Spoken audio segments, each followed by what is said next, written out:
Tes.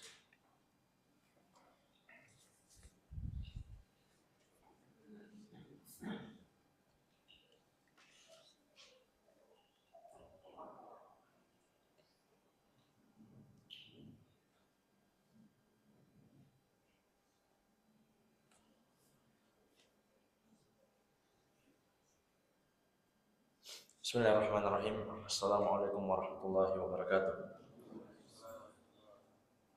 Alhamdulillahi ala ihsanih wa syukru lahu ala taufiqihi wa amtinani wa ashhadu an la ilaha illallah wahdahu la syarika lah ta'dhiman li sya'nih wa ashhadu anna Muhammadan abduhu wa rasuluhu ad-da'i ila ridwanih sallallahu alaihi wa ala alihi wa ashabihi wa ikhwani amma ba'd.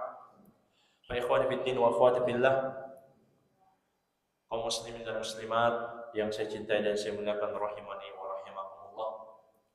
Kita kembali bersyukur kepada Allah Subhanahu wa taala karena sampai hari ini terus Allah curahkan kepada kita nikmat demi nikmat sehingga kita masih sempat menegakkan ibadah besar salat maghrib secara berjamaah. Dan insyaallah taala kita akan lanjutkan kajian kitab Sahih Al-Adabul Mufrad, hadits-hadits sahih yang diambil dari kitab Al-Adabul Mufrad karya Amirul Mukminin bil Hadits Muhammad bin Ismail Al-Bukhari rahimahullahu taala. Dan kita sudah sebutkan kemarin bahwa silaturahim atau yang kita kenal dalam bahasa Indonesia silaturahmi itu ada dua, yang sifatnya umum dan sifatnya khusus. Yang umum yaitu rasa sayang, rasa cinta karena agama. Silaturahim dalam agama, saling mengingatkan, saling menolong, saling membantu.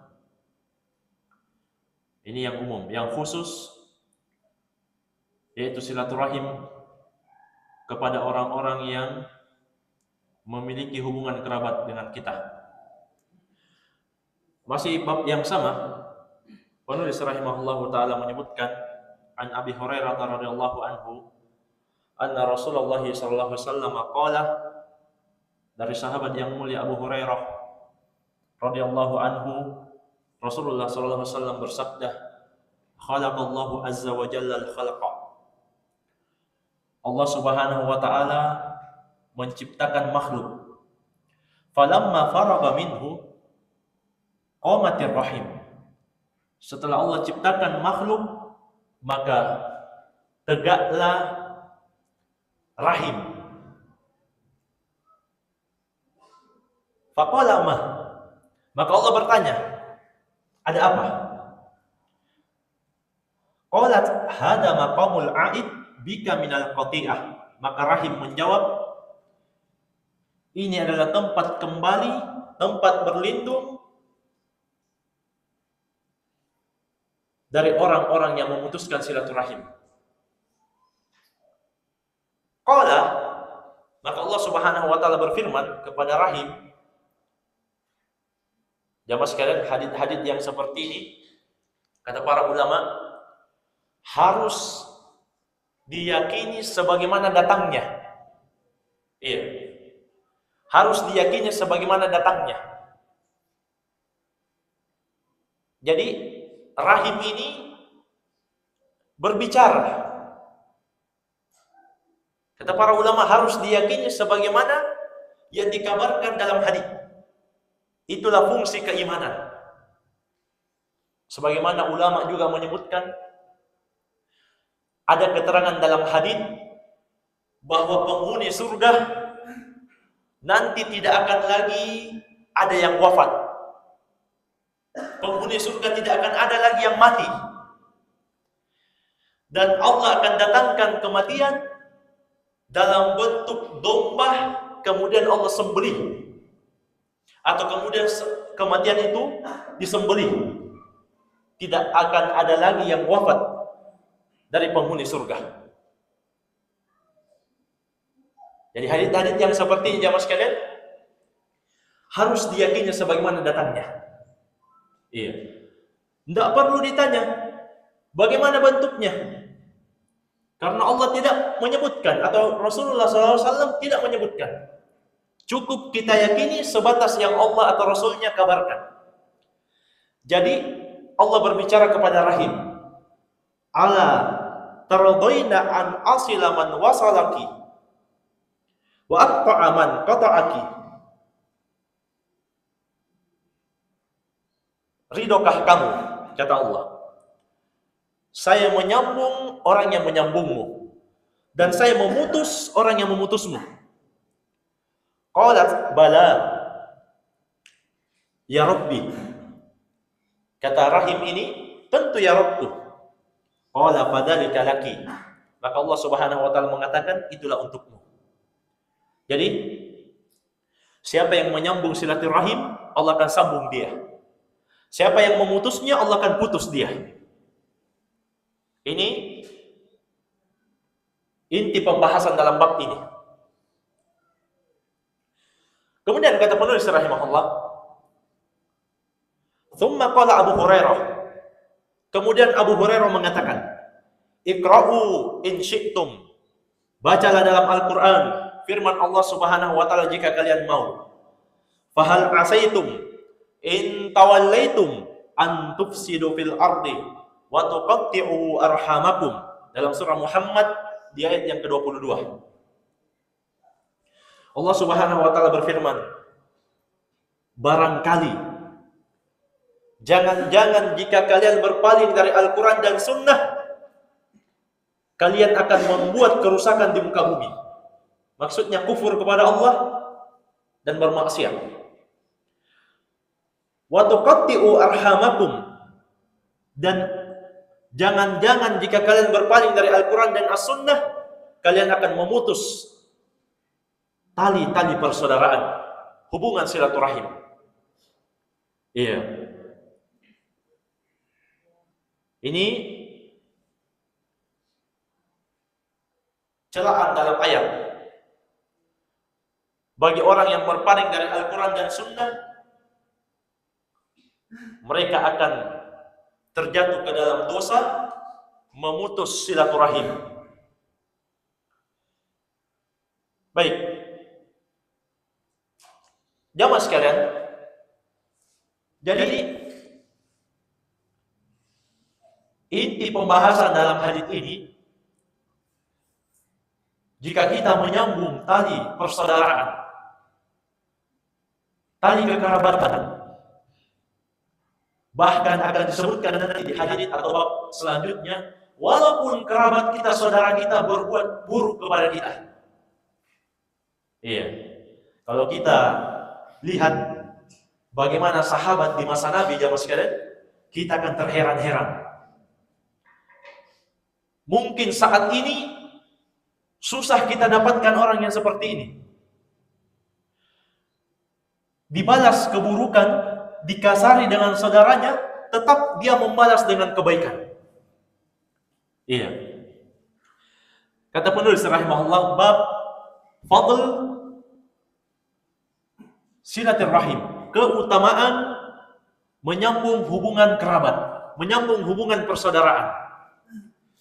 An Abi Hurairah taqala, dari Abu Hurairah beliau mengatakan, ata rajulun nabiyya sallallahu alaihi wasallam. Ata rajulun an-nabiyya sallallahu alaihi wasallam. Ada seseorang yang mendatangi Nabi sallallahu alaihi wasallam.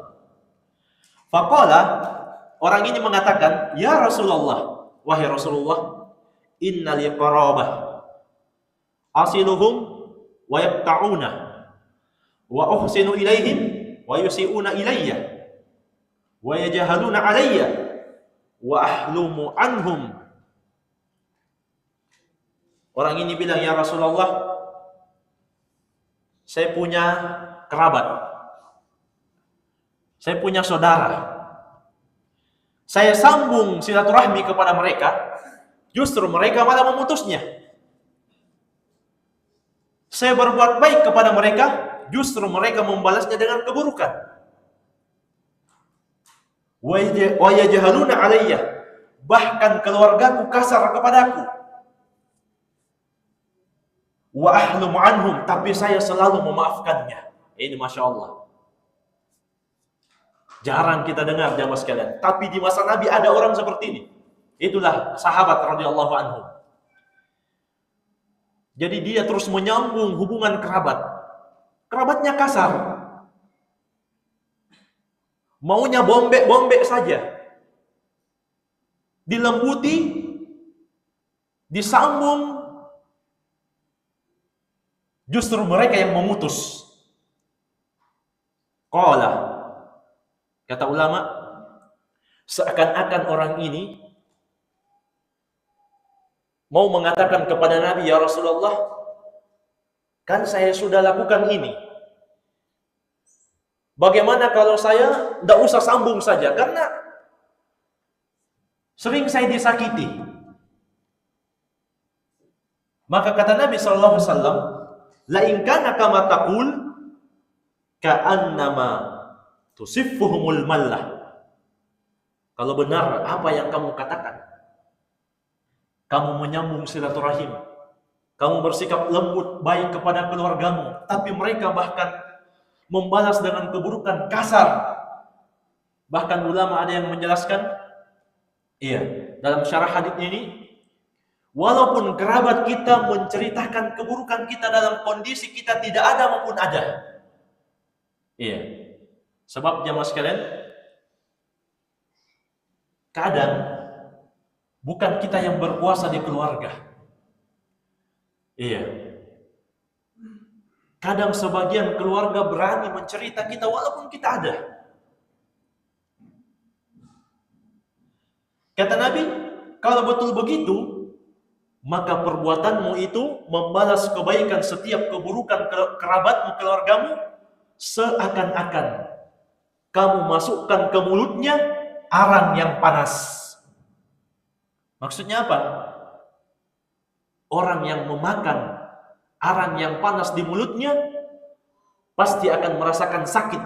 Begitulah dosa yang akan ditanggung oleh kerabat yang berbuat buruk kepadamu. Wala yazalu ma'aka minallahi dhahirun alaihim ma dumta 'ala dzalik. Kemudian Nabi mengatakan terus-menerus pasti Allah akan tolong kamu selama kamu dalam kondisi seperti itu. Maksudnya jangan diputus. Tapi jamaah sekalian, kalau kita baca haditsnya dengan saksama, dengan menghayati, ini sangat susah kita amalkan hari ini. Kecuali yang Allah berikan hidayah. Bayangkan jamaah sekalian. Sudah dijahati, dicerita buruk, diremehkan, dikasari, masih disuruh sambung silaturahim. Sebagian orang masalah kecil saja jamaah sekalian rusak persaudaraan. Ini tidak ada yang mampu melakukan hal ini kecuali orang-orang yang punya kebesaran jiwa. Karena itu jamaah sekalian, pernah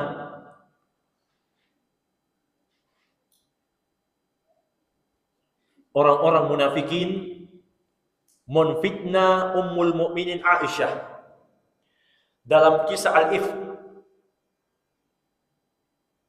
Ketika itu Ibunda Aisyah radhiyallahu anha kehilangan cincinnya radhiyallahu anha. Maka pasukan perang sudah balik bersama Nabi. Maka Aisyah ketinggalan dari tandunya radhiyallahu anha. Beliau terus cari cincinnya. Ada sahabat bernama Safwan radhiyallahu anhu melihat Aisyah. Dan sebagai penghormatan Aisyah dinaikkan ke kuda Safwan.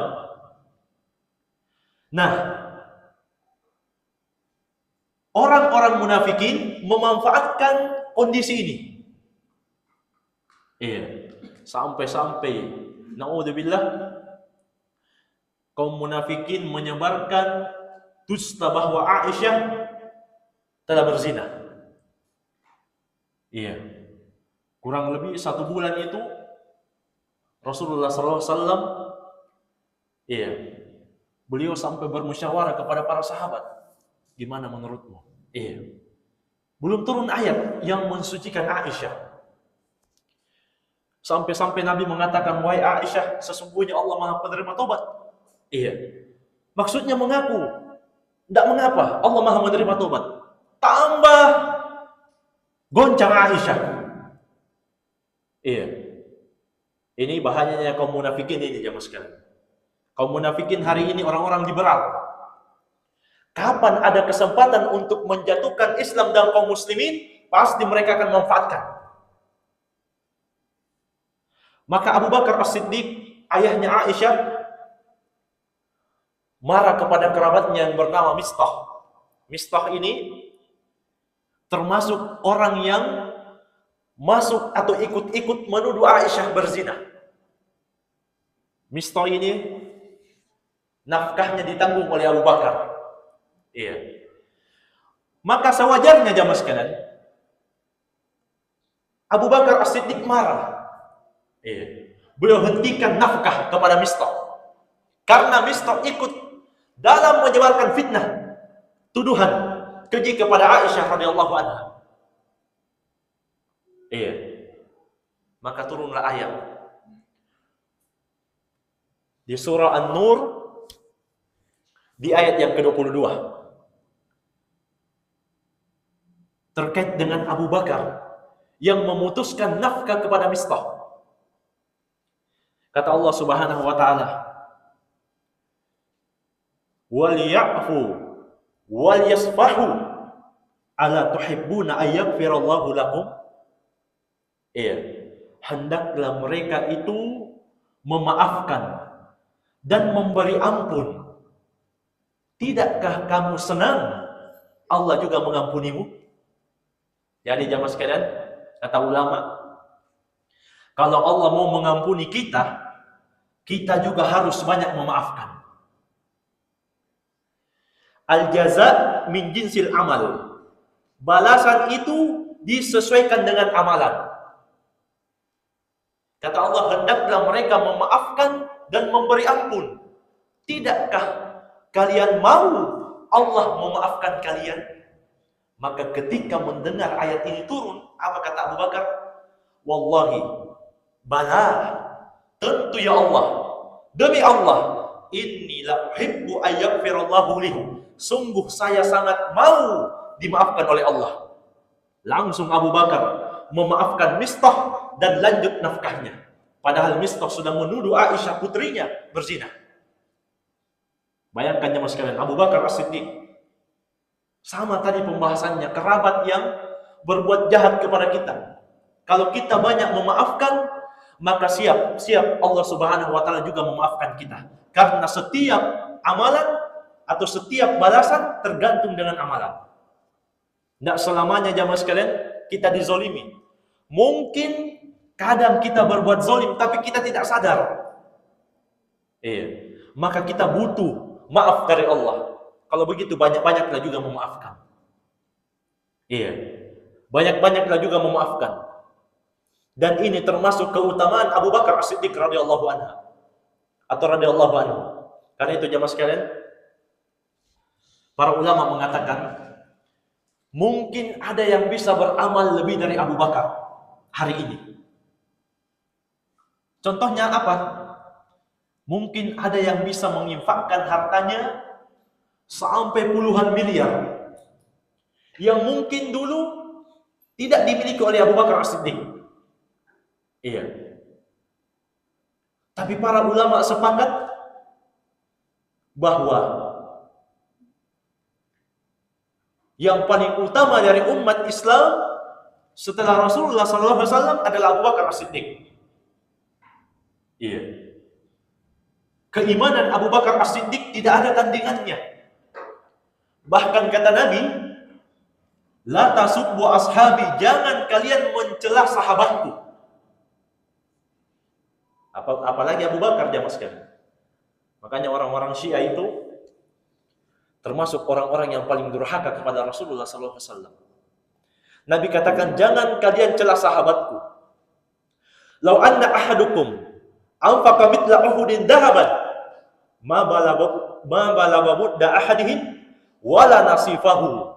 Seandainya ada di antara kalian, kata Nabi, yang berinfak gunung Uhud emas. Bayangkan ya mas kalian, seandainya ada orang yang berinfak, saya berinfak hari ini emas sebanyak gunung Uhud. Apa kata Rasulullah SAW? "Ma balagha mudda ahadihim wala nasifahu." Infaknya kalian tidak akan menyamai sahabatku, tidak akan menyamai Abu Bakar, walaupun satu mud. Satu mud itu sebesar genggaman orang dewasa yang normal tangannya, tidak besar, tidak kecil. Wala nasifahu, walaupun setengahnya, tidak. Bayangkan ya mas kalian, tidak bisa menyamai amalannya sahabat, apalagi Abu Bakar Siddiq. Apa rahasianya ya mas kalian? Kenapa bisa seperti itu? Kata para ulama, syai'un waqara fi qalbi. Karena kuatnya akidah yang menancap dalam hati Abu Bakar. Kuatnya cinta kepada Allah, kuatnya harapan hanya kepada Allah, dan kuatnya takut Abu Bakar As-Siddiq kepada Allah Subhanahu wa taala. Itu yang mengalahkan Abu Bakar, itu yang mengalahkan kita dari Abu Bakar As-Siddiq. Karena itu jamaah sekalian, cinta, takut dan harapan dalam ibadah, dalam agama ini sangatlah penting. Dan itu hanya didapat dalam buku-buku akidah. Karena itu sebagian orang-orang Syiah itu ada yang sadar ketika berziarah ke kubur Nabi sallallahu alaihi wasallam. Kata mereka, seandainya Abu Bakar itu kafir, tidak mungkin boleh dikuburkan di samping Nabi sallallahu alaihi wasallam. Ini orang Syiah yang mau memakai akalnya, tapi kebanyakan mereka dungu. Karena ditutupi oleh kebencian. Nah sekarang pertanyaannya jamaah sekalian, kalau begitu apakah Islam melarang kita membalas? Misalnya ada kerabat atau orang atau teman yang menjahati kita, yang menzalimi kita, apakah Islam melarang kita membalasnya? Jawabannya tidak. Islam itu agama yang sempurna. Karena itu ada 3 tingkatan atau bentuk hukuman. Ada yang adil, ada yang utama, ada yang zalim. Karena itu Allah Subhanahu wa taala mengatakan dalam surah Asy-Syu'ara di ayat yang ke-40, "Wa jazaa'u sayyi'atun mithluha." Balasan kejelekan, kejahatan, kezaliman adalah kejahatan, keburukan, kezaliman mithluha, yang semisal. Ini tingkatan pertama. Adil. Tidak lebih, tidak kurang.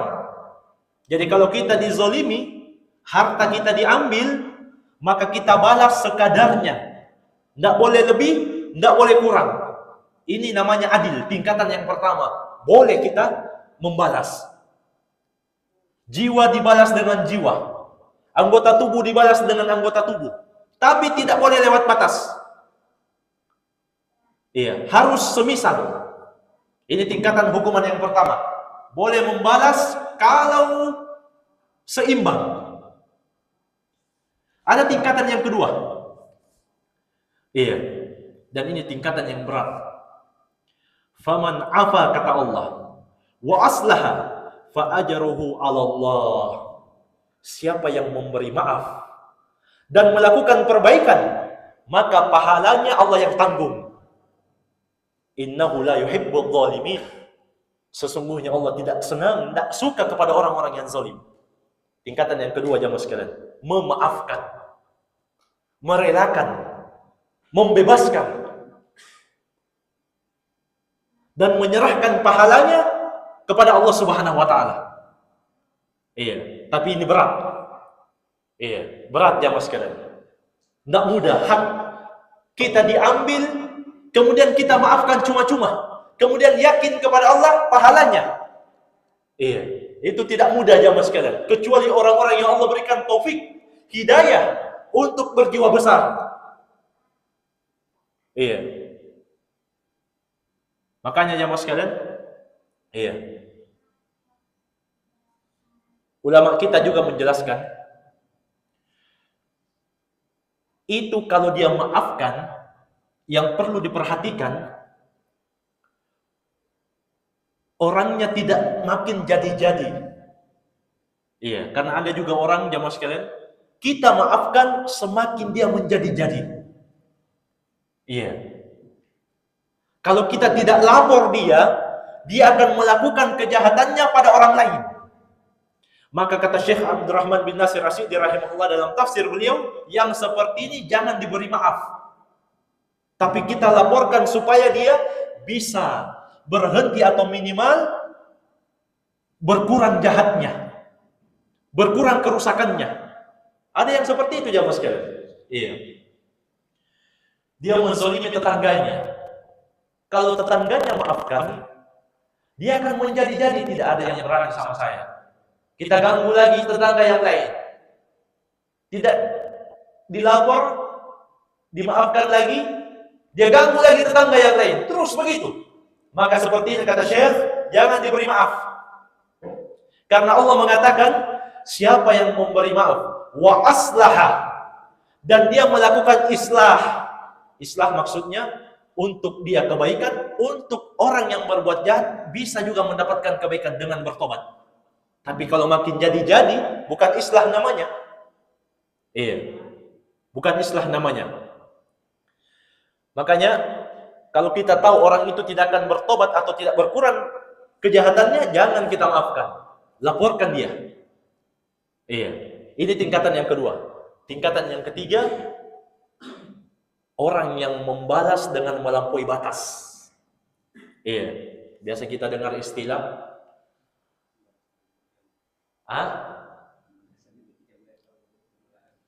pembalasan lebih kejam dari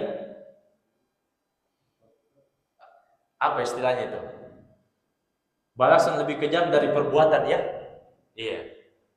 Ini Allah Subhanahu wa taala tutup ayatnya, innahu la yuhibbudz zalimin. Sesungguhnya Allah tidak cinta kepada orang-orang yang zalim. Yang mana itu yang zalim jamaah sekalian? Dia mulai kejahatannya, dia yang dulu. Dia memang duluan. Iya. Orang senang-senang tidak punya salah, dia memang suka reset, cari masalah. Iya. Ustadznya tidak tahu menahu. Iya. Gurunya sudah islah, sudah baik, sudah bagus gurunya. Bikin lagi video. Iya. Untuk membuat kekacauan di tengah salafin. Ini bukan orang yang melakukan islah. Walaupun dia alumni luar negeri. Iya. Karena itu jamaah sekalian, berhati-hatilah dari kezaliman ini. Nabi mengatakan, ad-dzulmu dzulumatun yaumil qiyamah. Kezaliman adalah kegelapan pada hari kiamat. Iya. Jangan menulis sesuatu yang bisa membuat kita nanti menyesal. Ada orang, kata Nabi, yang diseret di dalam neraka hanya karena satu kalimat. Bayangkan jamaah sekalian, satu kalimat. Iya. Diseret ke dalam neraka. Dia tidak tabayyun dulu. Iya. Apalagi memecah belah kaum muslimin. Iya. Maka jadilah orang-orang pemaaf. Jangan jadi orang-orang yang zalim. Iya. Semoga Allah Subhanahu wa taala menyatukan hati-hati kaum muslimin, khususnya hati-hati Ahlus Sunnah wal Jamaah. Hati-hati pengikut manhajus salaf di atas manhaj yang hak. Iya. Jadi ini tingkatan, 3 tingkatan. Membalas boleh, tapi tidak boleh lebih. Yang kedua, lebih afdal memaafkan. Dan kita tunggu tanggungan pahalanya di sisi Allah Subhanahu wa taala. Yang ketiga, jangan jadi yang ketiga jamaah sekalian. Orang yang zalim, yang lebih kejam balasannya. Iya, melebihi perbuatannya. Bahkan di awal memang dia yang mulai. Memang dia suka yang ribut-ribut. Iya. Karena itu Allah Subhanahu wa taala juga mengatakan, idfa' billati hiya ahsan. Balaslah keburukan itu dengan kebaikan. Bayangkan jemaah sekalian, sempurnanya Islam. Balaslah keburukan itu dengan kebaikan. Apalagi kerabat jemaah sekalian. Apalagi kita ini belajar menuntut ilmu. Kita banyak tahu, kita banyak dengar ayat, banyak dengar hadis. Sekarang kita tinggal amalkan. Allah katakan, idfa' billati hiya ahsan, balaslah kejelekan itu dengan kebaikan.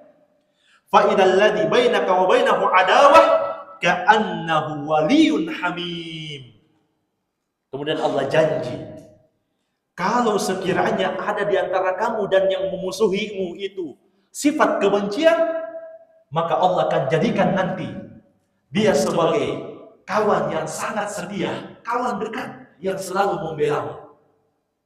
Bayangkan ya Mas Kalian, ini sudah banyak kita saksikan. Dulu memusuhi dakwah, memusuhi manhajus salaf, memusuhi asatizah, memusuhi ulama. Tapi ustadz sunnah sabar. Tetap. Bahkan sampai ada yang mau diparangi jamaah sekalian. Diparangi. Tapi ustadznya Masya Allah. Kita saudara, kita sesama muslim. Kita saudara, kita sesama muslim, ini masjid, tidak pantas kita ribut-ribut. Akhirnya keburukan yang dibalas dengan kebaikan, ka'annahu waliyyun hamim, kata Allah.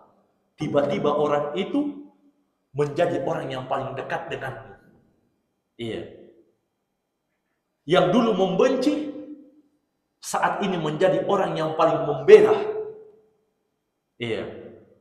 Pasang badan untuk membela ustadz, membela dakwah. Itulah janji Allah Subhanahu wa taala. Tapi ini sulit. Tidak ada yang mampu melakukannya kecuali orang-orang yang berjiwa besar yang diberikan oleh Allah Subhanahu wa taala taufik. Coba sekalian mungkin saya bisa kita ambil terkait dengan materi. Kalau masih ada waktu, ada yang perlu dipertanyakan, saya persilahkan.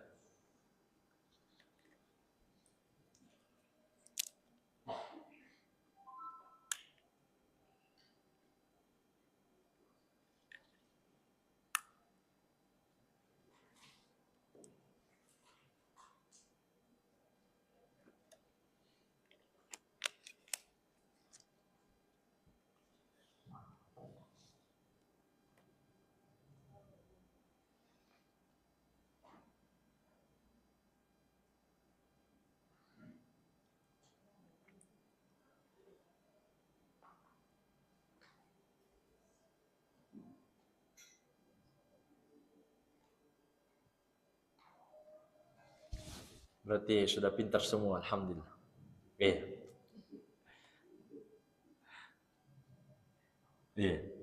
Saya tidak ada hadiah. Kalau ada hadiah ustadznya yang bertanya.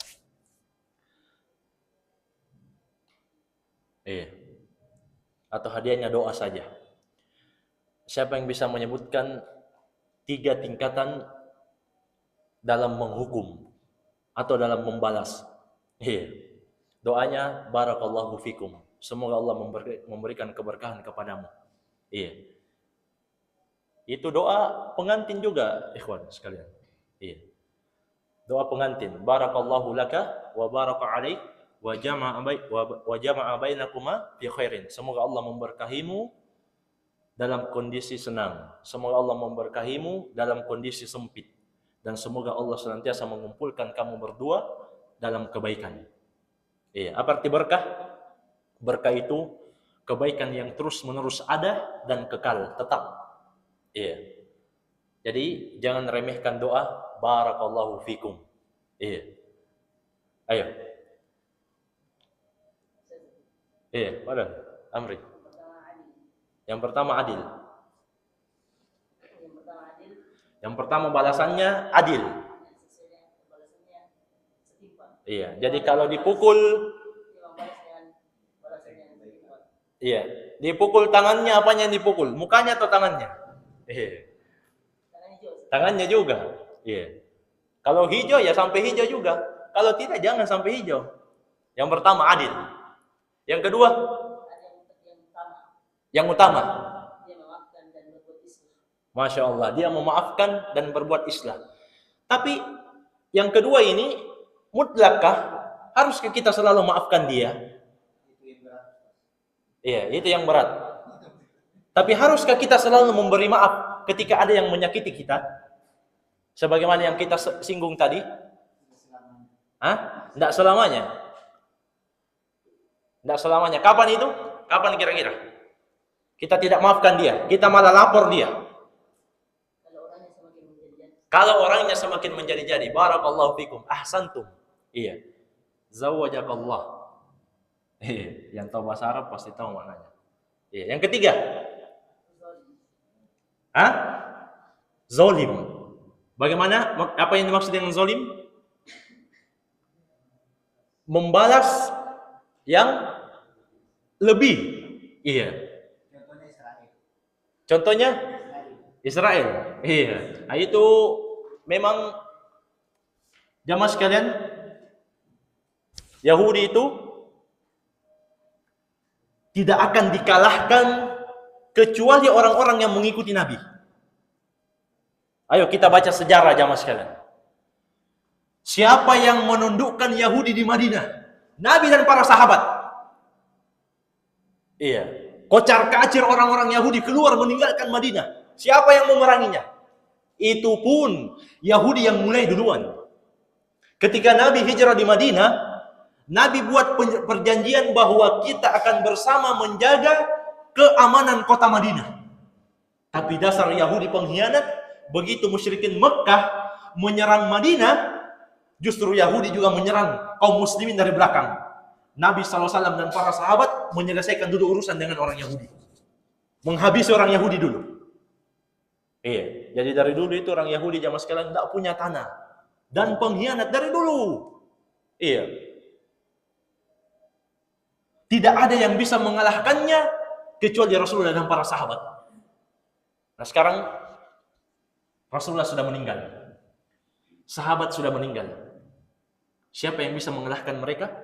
Yang bisa mengalahkan adalah orang-orang yang berusaha mengikuti agama Rasulullah SAW dan para sahabatnya radhiyallahu anhum. Baru bisa menang dari Yahudi. Kalau tidak, jamaah sekalian, jangan harap. Iya. Kalau tidak, jangan harap. Jadi orang yang mampu menghancurkan Yahudi adalah orang-orang yang mengikuti Rasulullah dan para sahabat radhiyallahu anhum. Orang-orang yang mengikuti manhajus salaf. Iya. Ini secara ringkas, kenapa ke Yahudi? Iya. Jadi 3 tadi. Iya. Iya, zalim yang terakhir, zalim. Kemudian jamaah sekalian. Iya.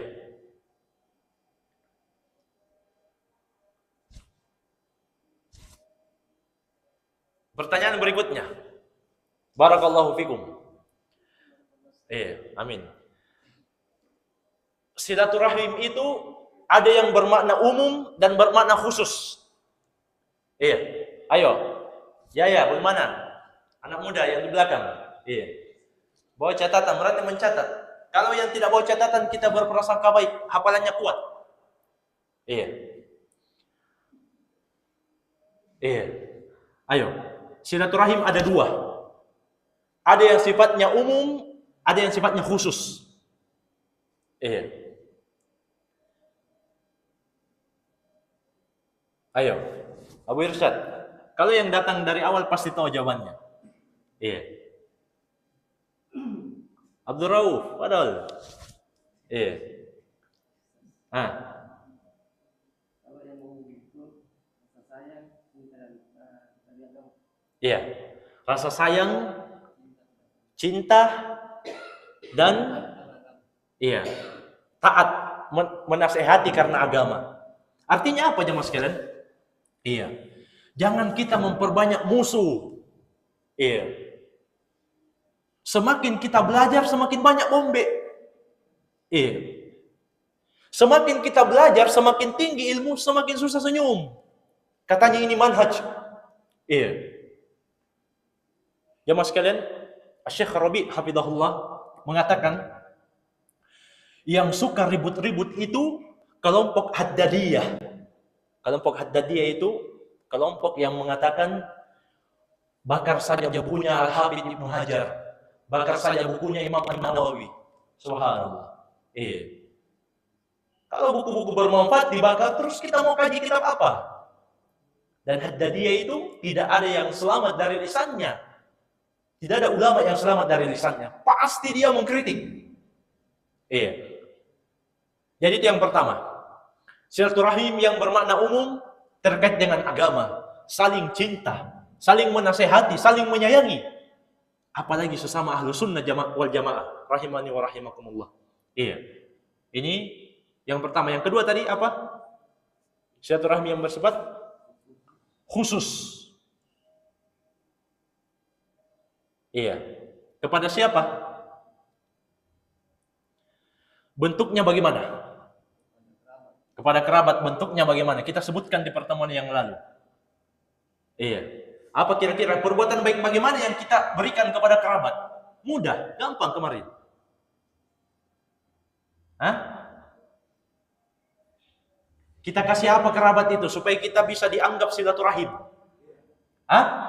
Hadiah. Ahsantum. Barakallahu fikum. Hadiah. Iya. Iya, biar terjadi persaudaraan. Hadiah. Kalau dia butuh duit, kita pinjamkan jamaah sekalian. Iya. Tapi jangan kasih baka. Iya. Iya. Karena saudara. Bahkan jamaah sekalian, kalau perlu, kalau kita tahu dia berat membayar hutang, kita anggap saja lunas. Apa keutamaannya jamaah sekalian? Allah akan naungi dia, teduhi dia di bawah arsy Allah Subhanahu wa taala di hari yang tidak ada lagi naungan selain naungan Allah Subhanahu wa taala. Ada yang tenggelam karena keringatnya. Ada yang tenggelam karena ditenggelamkan oleh keringatnya karena panasnya waktu itu di padang mahsyar. Tapi orang yang menganggap atau melunaskan hutang-hutang orang yang terzalimi atau orang yang berat terlilit utang, maka Allah akan naungi dia, selamatkan dia dari teriknya panasnya matahari pada mahsyar nanti. Iya. Iya. Tapi jamaah sekalian, kalau kita tidak mampu memberi hadiah, kata topat cetong. Orang kita juga orang susah. Bayarkan hutangnya juga, kita juga punya hutang. Kita kalau ketemu ibu afwan akhi. Belum sempat. Bagaimana kita mau bayar hutangnya? Gimana cara menyambungnya? Ayo. Tidak punya hadiah, tidak punya duit. Kita juga pas-pas. Kita juga punya keluarga. Gimana cara menyambung silaturahim? Hubungan kekerabatan. Hah? Pak Taufik Rahman? Iya. Hah? Ahsanta. Video call, ziarah, tanya kabar. Iya. Bukankah kita sebutkan semua yang bisa menyenangkan keluarga itu teranggap silaturahim? Dulu Covid jamaah sekalian, tidak bisa kita ziarah, jangankan mau ziarah, sholat Id saja tidak boleh. Sholat Id tidak bisa. Pulang kampung, keluar kampung harus diperiksa. Iya. Harus ada kartu vaksin. Iya. Nah rata-rata kita takut divaksin. Iya. Bagaimana caranya? Sementara hubungan kekerabatan harus terus berjalan. Itu tadi. Dengan cara video call atau dengan cara berziarah, mengirimkan bertanya tentang kabarnya. Iya. Pokoknya semua yang bisa menyenangkan, apalagi orang tua jamaah sekalian. Semua yang bisa menyenangkan orang tua kita lakukan. Iya. Para perantau, orang-orang yang bekerja di luar kota, yang jauh dari ibu bapaknya, maka dia harus perhatikan ini. Iya. Perhatikan ini. Iya. Sebelum semuanya terlambat. Iya. Jadi itu di antara bentuk minimalnya silaturahim. Kita ziarah, kita tanya kabarnya. Apalagi sekarang alhamdulillah sudah ada komunikasi yang bagus, komunikasi yang maju, teknologi yang bagus yang mendukung semua itu. Iya, jamaah sekalian, mungkin ini saja bisa kita ambil pada malam hari ini. Iya. Lebih dan kurangnya saya mohon maaf, wallahu taala alam. Wabillahi taufik. Subhanakallahumma bihamdik, asyhadu an la ilaha illa anta astaghfiruka wa atubu ilaik. Wa sallallahu ala nabiyyina Muhammadin wa alihi wa sahbihi wasallam. Wa akhiru da'wana alhamdulillahi rabbil alamin.